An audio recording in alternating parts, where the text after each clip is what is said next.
ফেলছি, আজকে মাফ করে দাও, পাও ধরলেও কিন্তু মামু সেদিন মাফ করবে না। কারণ সেদিন সবাই ইয়া নফসি ইয়া নফসি, শুধু আমল দরকার। একটা সওয়াব পেলে একটা কদম আগায় গেল, জাহান্নাম থেকে সরে গেল। ইয়াউমা ইয়াফিরুল মারউ মিন আখিহি ওয়া উম্মিহি ওয়া আবিহি, সেদিন বাপ থেকে, ভাই থেকে, স্ত্রী থেকে, একে অন্য থেকে পলায়ন করবে, সবাই ইয়া নফসি ইয়া নফসি করবে, কেউ কাউকে ছাড়বে না। এই জন্য জুলুমের সমস্ত মামলা দুনিয়াতে সেটাকে ভ্যানিশ করে, ফিনিশ করে, নিষ্পত্তি করে তারপরে যেতে হবে ইনশাআল্লাহ। কারোর প্রতি জুলুম করবো না তো ইনশাআল্লাহ।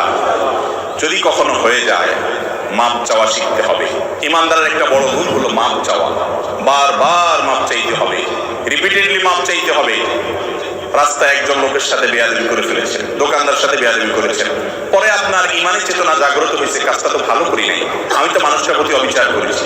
একা একা যান, যে মাপ চাই আসেন।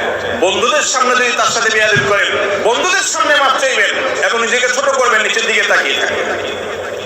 একজন সাহাবী আরেক সাহাবীকে একটা কথা বলে ফেলেছেন, রাসূল আকরাম সাল্লাল্লাহু আলাইহি ওয়াসাল্লাম শুনে কষ্ট পেয়েছেন এবং শাসন করেছেন যে তুমি এই কথা কেন বললে, তার কষ্ট হয় এরকম কথা, বুঝে উঠতে পারেন নাই, তিনি বলে ফেলেছেন। সাথে সাথে তার ভাইয়ের কাছে তিনি মাপ চেয়েছেন। এমন মাপ চাওয়া যে মাপ না দিয়ে উপায় নেই, এ হলো মুসলমান। তাহলে কারোর প্রতি জুলুম করবো না তো ইনশাআল্লাহ, এগুলোর জন্য তওবা করবো তো ইনশাআল্লাহ। মনে রাখবো, একটি আচরণ খারাপ হবে, আল্লাহর কাছে পাকড়াও হবে।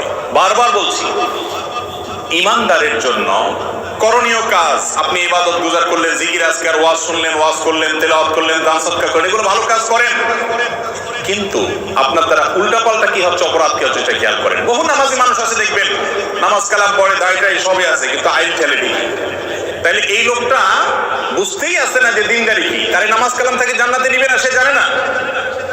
সে জানে না বান্দার হক আল্লাহর হকের চাইতে অনেক ক্রিটিক্যাল, অনেক রিস্কি, এটার জন্য পার পাওয়া খুব কঠিন। এই আইন ঠেলার কারণে তার নামাজে তাকে জান্নাতে নিতে পারবে না, কুলাবে না। এই জন্য আল্লাহর হকের পাশাপাশি বান্দার হকের উপরে সচেতন হওয়া, কোনো মানুষকে জুলুম না করা। আবারও বলছি, পৃথিবীর ইতিহাসের কোন জালিম তার বিচার পাওয়া ছাড়া দুনিয়া থেকে যায় না। আমরা অনেক সময় বুঝি না, এক একজনকে আল্লাহ এক এক ভাবে বিচার করেন। কারোর ভেতরে ত্রাসের সৃষ্টি করে দেন, ভেতরে ভেতরে জ্বলে পড়ে কয়লা হয়ে যায়, উপর দিয়ে বোঝার কোনো সুযোগ থাকে না। কিন্তু আল্লাহর আযাবের কথা নবীজি ওয়াদা করেছেন, এই ওয়াদা সত্য, মহাসত্য, ব্যতিক্রম হওয়ার কোনো সুযোগ নেই। জালেমের বিচার আল্লাহ করেন, করে থাকেন, কিয়ামত পর্যন্ত করবেন।